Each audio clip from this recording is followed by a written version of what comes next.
All right, welcome back, and now we're talking about the six-stroke roll. Six-stroke roll, we're adding an extra single-stroke note in this. That's how this is usually played.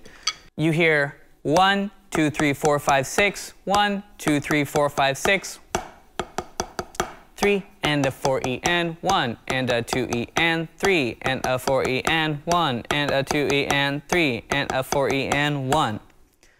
So there's no break in the way your hands move. Again, it'd be 1 and a 2 E and 3, and a 4 E and 1, and a 2 E and 3, and a 4 E and 1.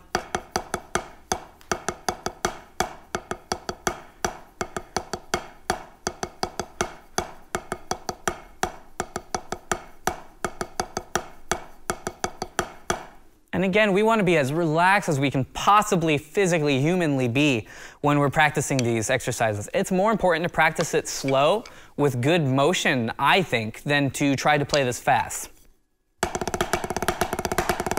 Because you can do that, but that doesn't come until you can do.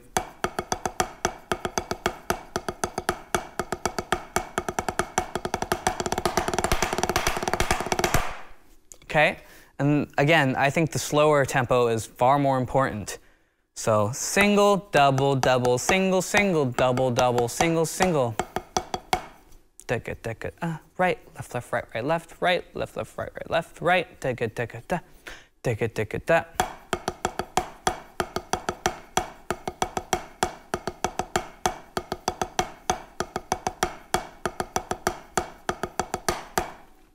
Okay?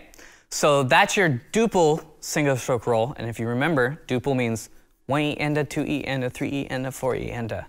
Speed is not important right now. We're trying to get the mechanics and the motion and the interpretation proper before we move on.